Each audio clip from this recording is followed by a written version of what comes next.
Olá, você tudo bem?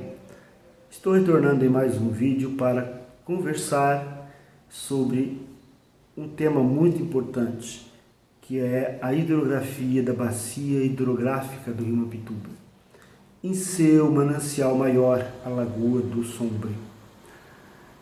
Venho trazer estas informações hoje com mais minuciosidade, de uma forma mais técnica, sem suposições. São fatos relatados por pesquisadores estudiosos, que ao longo do tempo, desde a década de 40 até 2000, a década de 2000, fizeram 3 estudos importantes que consideram. O primeiro, como já falei, é do padre Raulino Reitz, conhecido botânico do estado de Santa Catarina, com grandes obras escritas. Então, na época ele fez esse estudo, de toda a parte ambiental aqui do extremo sul, principalmente na cidade de Sombrio, e compôs o livro A Paróquia de Sombrio, de 1948. Lá ele relatou, em sua pesquisa sobre a Lagoa do Sombrio, que ela teria uma média de profundidade de 2,80 metros, ou seja, considerando o que temos hoje, era uma profundidade considerável para uma lagoa costeira, tendo em vista que se engravam por ela grandes embarcações com capacidade de mais de 20 pessoas, como tive a oportunidade, numa fotografia, de contar o número de pessoas que estavam dentro daquela embarcação. Até fiz uma brincadeira com alguns participantes do grupo, pedindo para que eles contassem, para mim, que eu chegasse realmente a ter o fato de que naquela embarcação haveria 19 pessoas. E considerando também que ali havia cargas que transportavam entre Sombrio e Torres. Naquela época, Sombrio não era município, era uma vila de Araranguá. Posteriormente foi a distrito de Araranguá, para somente mais tarde se tornar município. Pois bem, a Lagoa do Sombrio então tinha lá na década de 40, 2,80 metros a 3 metros de profundidade média. O tempo passou e já chegamos, temos um pulo na história e já estamos em 1997, quando vieram de Florianópolis o professor Scheib e Pellerin e fizeram um estudo também concluído em um livro, e relataram que na época a Lagoa do Sombrio já tinha uma média de profundidade de apenas 1,60 metro. Então, o professor Scheib e Pellerin, lá da UFSC de Florianópolis, tive o prazer de conhecê-lo em uma audiência aqui em Sombrio, conversamos a respeito do assunto, Então ele atestou que em 1997 nós já tínhamos perdido muita lâmina de água e baixou de 2,80 para 1,60 m. Em 2003, nós conseguimos dar um pontapé inicial e criamos um grupo de defesa desta lagoa, em 2003. Havia na época, tanto que ela recuou, que os risicultores acabaram invadindo essa área de recuo, No entanto, também era de preservação ambiental, era uma APP, ou seja, não podia ser feito nada, mas os risicultores invadiram a área, criaram diques e começaram a plantar arroz. E isso se espalhou-se no entorno da lagoa e foi necessário que nós nos movimentássemos nessa época e conseguimos, com muito trabalho, com muito esforço, fazer a primeira audiência pública, lá em 2003, foi feito no mês de setembro, a primeira audiência pública para mobilizar e também fazer com que a Fátima, na época, notificasse os risicultores e que eles parassem de plantar e saíssem, né, da área de APP. Isso foi conseguido no ano de 2005, a partir do ano de 2005. Ano também do estudo feito pela Universidade Unisul, campus de Palhoça, que veio fazer um estudo de impacto ambiental para uma possível construção da Barrinha. Ou seja, naquela época já se vislumbrava, né, que a lagoa estava indo embora, que as águas estavam baixando, os leitos recuando, né, as matas exóticas, principalmente a vegetação da gramínea braquiária, invadindo as margens, compactando as águas e assim por diante. Então, esse estudo de impacto ambiental realizado 57 anos após a primeira publicação do Raulino Heights, trouxe uma informação chocante. A lagoa tinha apenas 90 centímetros de profundidade em média. Isso está registrado no estudo de impacto ambiental e no RIMA, né, que é o relatório de impacto ambiental feito pela equipe da Unisul, campus da Pedra Branca em Palhoça. Isso lá em 2005, ou seja, há 16 anos atrás. Então, nesse período de 57 anos, a Lagoa do Sombrio perdeu 1,90 m de profundidade, quase 2 metros. Vamos considerar 2 metros de profundidade. Ou seja, ela perdeu quase toda a sua amplitude de água que tinha na época de Raulino Heights. Imagina quão grande era essa lagoa na época em que Raulino Heights fez essas pesquisas.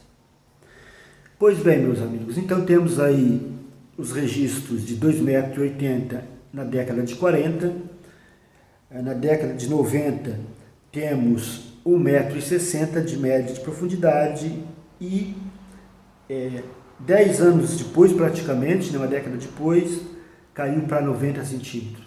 E qual será a profundidade da Lagoa do Sombrio hoje?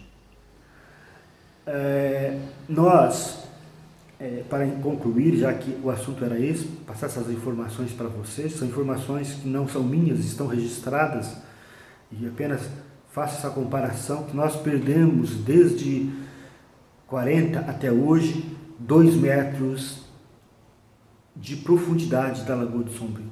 Não é assoreamento, não, ela está indo embora. Em 1966, para complementar e fechar com chave de ouro esta minha apresentação, em 1966, o Departamento Nacional de Obras de Saneamento veio, talvez por questões políticas, pedido por pressão política, pressão de repente de empresários, não sei qual o motivo, trouxe uma draga para Sombrio e começou então a fazer os canais. Iniciou primeiro na Sanga Negra até a antiga Vila São José, onde parou devido às lajes de pedra que tinha no fundo do rio. Então parou, e o rio aqui na área urbana continua sinuoso até a lagoa. Mas, infelizmente, o mesmo não aconteceu com o rio Caverá, que foi retilinizado, ou seja, feito uma reta, eliminando as suas curvas que seguravam as águas na Lagoa do Caverá. E, para acabar, com a tragédia, fizeram o mesmo com a Sanga da Madeira, que liga a Lagoa do Sombrio ao rio Mampituba. Então, o grande responsável pela destruição das duas lagoas maiores do extremo sul de Santa Catarina foram as dragagens, a drenagem, das lagoas, tanto do Caverá, através do rio Caverá, quanto a da Lagoa do Sombrio, através do canal da Barrinha. Hoje está uma placa lá colocada, Rio da Barrinha, Mas não é o Rio da Barrinha, aquilo ali é o canal que foi construído. O Rio da Barrinha ainda existe, se a gente pegar uma imagem de satélite, a gente vai verificar quão era sinuoso, né, a famosa Sanga da Barrinha. Quão era sinuosa a Sanga da Barrinha, que segurava, né, a caudalosa majestade da Lagoa do Sombrio. Então, o grande responsável, o vilão, foi realmente as dragas, uma só draga que fez o trabalho, né? E o meu tio, hoje, com 85 anos, acredito que seja 84, 85 anos, era o maquinista na época. Então, eu tenho e tive a oportunidade de conversar com ele mostrar as fotografias, né, ele fazendo esse trabalho, e ele, inclusive, fez outros relatos dizendo que lamentava o que aconteceu com a Lagoa do Caverá quando ele chegou lá, né, para fazer a ligação final do canal que ele abriu, porque ele foi de sul a norte, e quando ele chegou lá na barra da Lagoa do Caverá, ele disse que quando abriu as últimas conchadas da draga, disse que foi realmente uma tragédia a velocidade que a água desceu em direção à Lagoa do Sombrio. E o mesmo aconteceu e está acontecendo, continua acontecendo com a Lagoa do Sombrio, que está indo embora. Meus amigos e minhas amigas, estou ficando por aqui. Tenho outras informações registradas, tenho várias ações feitas, né, com a criação do Fórum Permanente em Defesa da Lagoa do Sombrio, lá em 2003, depois, em 2005, com a criação da Associação de Proteção à Lagoa do Sombrio, e depois a sua transformação para a Associação de Proteção Ambiental Aguapé. Tudo isso a gente tem esse conhecimento e vai deixar, né, através de vídeos para você a partir de agora. Nós pleiteamos uma vaga em 2020 para vereador, para tentar fazer um trabalho bastante efetivo nesta área. No entanto, não tivemos um trabalho considerável para conseguir com que as pessoas entendessem o quanto é importante para a agricultura e também para a agropecuária aqui no município de Sombrio, principalmente, a manutenção das águas. E, posteriormente, estive conversando, tentando viabilizar o meu projeto de efetivar uma diretoria ou uma fundação de meio ambiente municipal aqui de Sombrio. Já conversei várias vezes com a prefeita Gislaine nesse sentido, me colocando à disposição para colaborar.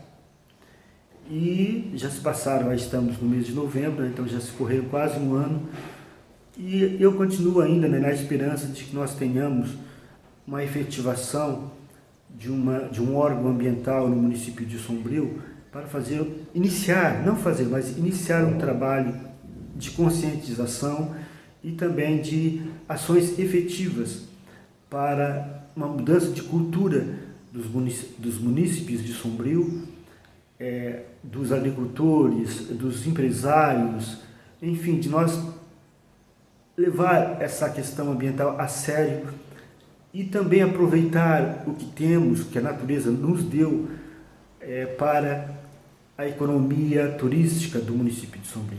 E tudo isso é muito relevante, mas é preciso darmos o primeiro passo, é fundamental darmos o primeiro passo. E vamos aguardar aí até o início do ano que vem para ver se nós conseguimos, né, sensibilizar mais a prefeita para que ela tome corpo no sentido de efetivar um órgão ambiental eficiente, né, e tenha realmente trabalhar, que venha, aliás, realmente trabalhar juntamente com o CONDEMA, o Conselho Municipal de Meio Ambiente, que já existe, muito bem estruturado, muito bem fundamentado, da qual eu tive a oportunidade de ser presidente por 2 vezes, construindo toda a sua estrutura. embora não tenhamos uma diretoria de meio ambiente, uma secretaria municipal de meio ambiente, uma fundação municipal de meio ambiente, né, mas o Conselho ele está preparado já para colaborar no sentido de termos políticas proativas no sentido de iniciar essa transformação. Ainda há tempo de fazer muita coisa, ainda há tempo e eu tenho esperança. Fico por aqui, agradeço a todos e até a próxima oportunidade.